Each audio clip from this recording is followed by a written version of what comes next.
Imagine this. You've given a company the best years of your career.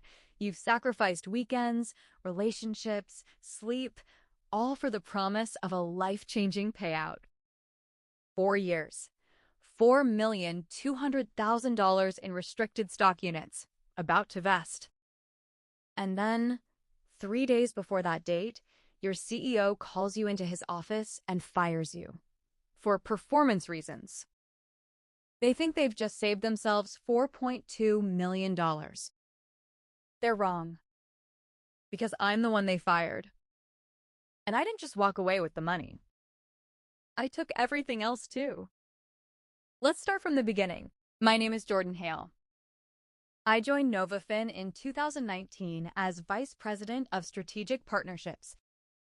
NovaFin was the hottest fintech unicorn in San Francisco, payments infrastructure for the next generation, they said. Series D, $3 billion valuation, whispers of an IPO that would make everyone rich. I was 36, ambitious, and good at what I did. Really good. Victor Lang, the CEO, recruited me personally.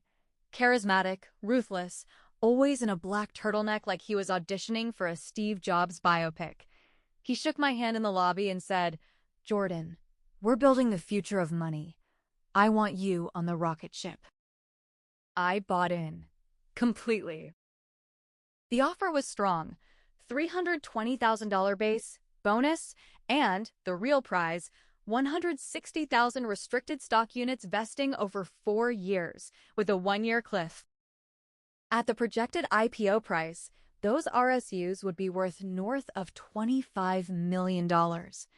Even at conservative estimates, $15 million. But the cliff was steep. If I left or was terminated before year 4, I walked away with nothing. Golden handcuffs. I told my wife, Sarah, 4 years. We grind for 4 years, and we're set for life. She smiled, kissed me, and said, "Just don't lose yourself in the process." I laughed. I was already losing myself. The first year flew by in a blur of partnerships, Stripe integrations, bank deals in Europe, late nights in the office that smelled like Red Bull and ambition. Victor loved me then. He'd pull me into his office, pour 2 fingers of Yamazaki, and say, "Jordan, you're the only one here who actually gets it." I ate it up. By year 3, NovaFin was valued at $12 billion on paper. The RSUs were tracking toward $20 to $25 million. My final tranche, 40,000 units, was set to vest on March 15, 2024. At $105 per share post-IPO, that last chunk alone was worth $4.2 million. I started allowing myself to dream. A house in Marin, college funds locked, early retirement at 45. I was so close. But something felt off. It started with small things. Victor stopped inviting me to the executive offsites. The CFO, Elena Voss, sharp, cold, always in Navy suits, began questioning my expense reports in all hands, publicly. I overheard her once in the kitchen. "Jordan's deals are great, but he's expensive. We could bring that in-house." I brushed it off. Paranoia, I told myself. Then came the revenue recognition issues. NovaFin was recognizing multi-year contracts up front to juice the numbers for the IPO roadshow. Aggressive accounting. Not illegal, yet, but definitely gray. I flagged it in an email to Elena and Victor. Victor replied, "Jordan, focus on partnerships. Let finance handle finance." Translation: shut up. I should have seen the writing on the wall. Instead, I doubled down, worked harder, closed a massive deal with a European neobank that added $180 million to the pipeline. Victor sent a company-wide email praising me. 2 weeks later, he cut my team's budget by 30%. Sarah noticed first. "You're not sleeping," she said one night. You're checking your phone every 5 minutes. I'm fine, I lied. I wasn't fine. I started keeping a private folder on my personal drive. Screenshots, emails, Slack exports, just in case. Call it instinct. Call it paranoia. Call it the smartest thing I ever did. March 12th, 2024. 3 days before vesting. I was in New York, finalizing the European deal, when Victor called. Jordan, fly back tonight. We need to talk. His voice was flat. No charm. I knew. I landed at SFO at 2 a.m., went straight to the office. Victor and Elena were waiting in the big conference room. Glass walls, view of the Bay Bridge. HR's Lisa sat in the corner, face blank. Victor didn't even stand up. Jordan, we've decided to go in a different direction with strategic partnerships. Just like that. I asked for cause. He slid a folder across the table. Printouts of emails I'd sent questioning revenue recognition. We consider this a lack of alignment with company goals. They were manufacturing cause to avoid accelerated vesting. My contract had a standard clause. Termination without cause within 90 days of a vesting event triggered full acceleration. They knew it. So they invented cause. Elena finally spoke. We're offering 6 months severance and COBRA. About $180,000 total. For 4 years of my life. I looked Victor in the eye. He smirked. That smirk. I'll never forget it. I signed nothing. I stood up, walked out, and took the elevator down to the lobby. Outside, the San Francisco fog was thick. I stood on the sidewalk and realized I'd just been robbed of $4.2 million.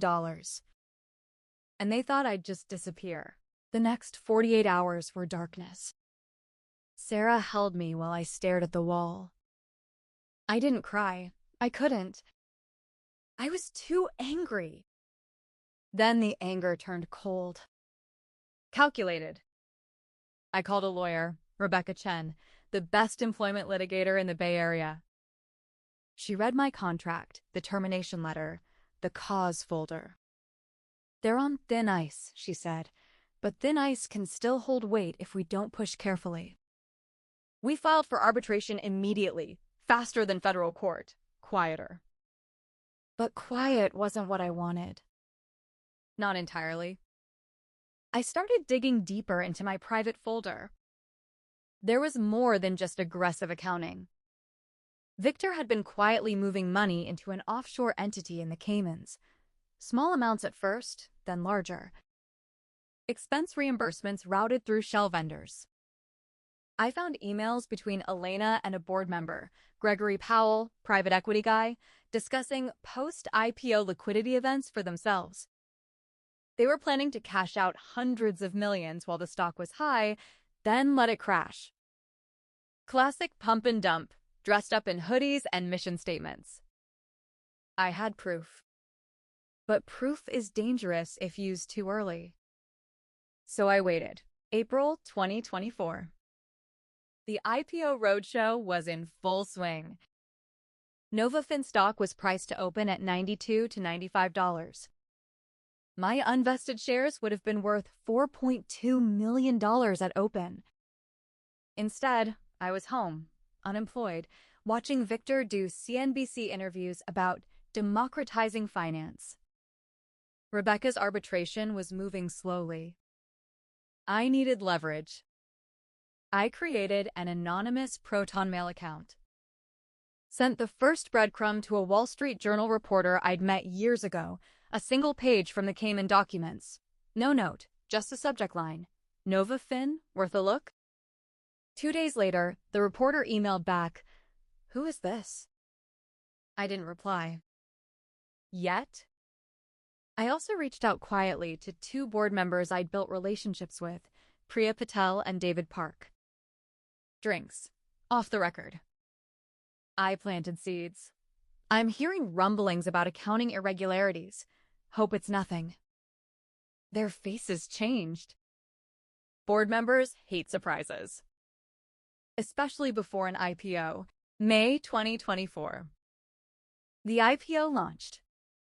NovaFin opened at $108. Victor's net worth jumped by $1.4 billion on paper. Elena's by $600 million. I watched the ticker from my couch. My phone buzzed. Sarah. Are you okay? I wasn't. But I was busy. The Journal published a small piece. Questions swirl around NovaFin revenue recognition practices ahead of lockup expiration. Stock dipped 8%. Victor went on a PR blitz. I sent the second package to the reporter, this time with the offshore transfers. I also retained an SEC whistleblower attorney, separate from Rebecca. The attorney filed a sealed tip. The SEC moves slowly, but boards panic quickly. Priya called me. Jordan, what the hell is going on? I played dumb. Just reading the news like everyone else. She didn't believe me. Good. June 2024. Lockup period ending soon. Executives ready to sell. I made my move. I sent the full Cayman dossier, plus the emails about post-IPO dump plans, to the entire board. Anonymous remailer, untraceable. Subject: your fiduciary duty. The board emergency meeting was called within hours. Victor tried to spin it as a forgery. But Gregory Powell, the private equity guy, recognized his own emails. He flipped immediately. The board hired outside counsel. The investigation began. Stock down 25%. Victor stopped doing interviews. July 2024. The arbitration hearing. Rebecca laid out the timeline. Termination 3 days before vesting. Flimsy cause. Clear intent to avoid acceleration clause. We subpoenaed Victor's emails. One stood out. Sent the day before my termination. Need to move on Hale before March 15th. Can't let those units vest. Thoughts on cause? Game over. The arbitrator ruled in my favor. Full acceleration. $4.2 million wired to my brokerage within 48 hours. But I wasn't done. The SEC investigation went public 2 weeks later. NovaFin shares cratered 60%. Victor resigned to spend time with family. Elena took a leave, then quietly left the country. Gregory Powell was indicted. The company survived, barely, under new management. I cashed out my shares at $102 before the crash. $4.2 million became $4.08 million after taxes. Sarah and I bought the house in Marin. I started a small advisory firm. Low profile. Victor tried to reach out once, through a mutual contact. Wanted to clear the air. I didn't respond. Some things don't need words. I still drive past the old NovaFin building sometimes. It's rebranded now, different logo. But I remember. And I sleep just fine. And that's the story of how I was fired days before my stock vested, and how I made sure they paid for it. Every dollar of that $4.2 million felt like justice. If you've ever been betrayed at work, lied to, or had something stolen from you by people in power, this one was for you. Drop your own story in the comments. I read them all, and the wildest ones might inspire the next video. If this story hit home, please hit like, subscribe, and turn on notifications. We've got more long-form corporate revenge, high-stakes drama, and intelligent payback stories coming. Next one drops in 2 weeks. You won't want to miss it. Thanks for watching. Take care of yourselves out there.